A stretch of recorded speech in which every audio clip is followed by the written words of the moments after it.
Σήμερα θέλω να μιλήσουμε για κάτι που πολλοί από εμάς με ΔΕΠΗ κουβαλάμε σιωπηλά. Το RSD ή αλλιώς η ευαισθησία στην απόρριψη. Δεν είναι απλά στεναχωριέμαι. Είναι σαν να πέφτει πάνω μας ένα κύμα που μας κόβει την ανάσα. Αν έχετε νιώσει ποτέ ότι ένα σχόλιο, μια αδιάφορη ματιά ή μια καθυστέρηση στην απάντηση σας ράγισε την καρδιά, τότε ξέρετε ακριβώς γιατί μιλάω. Τι είναι όμως το RSD?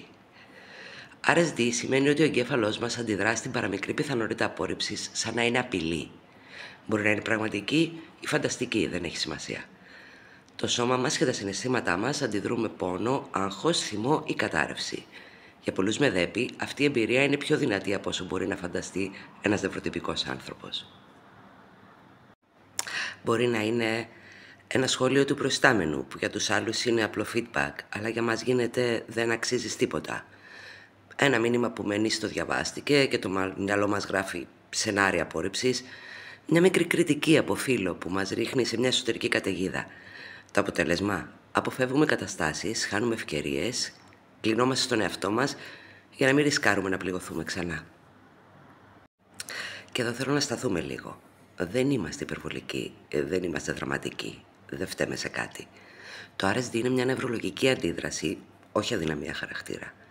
Αυτό που νιώθουμε είναι πραγματικό και κανείς δεν είναι μόνος σε αυτό.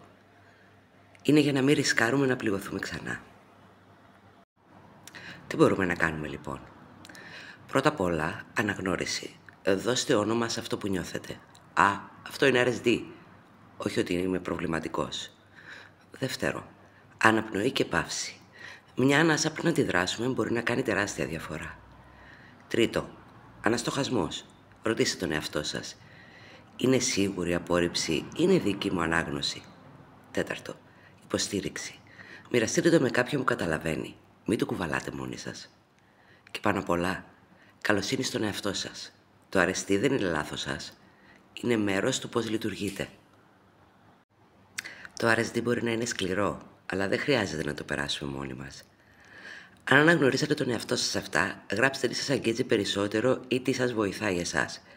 Έτσι ο ένας δίνει στον άλλον κατανόηση και δύναμη. Θυμηθείτε, μικρά βήματα κάθε φορά. Δεν χρειάζεται να το ξεπεράσετε αύριο.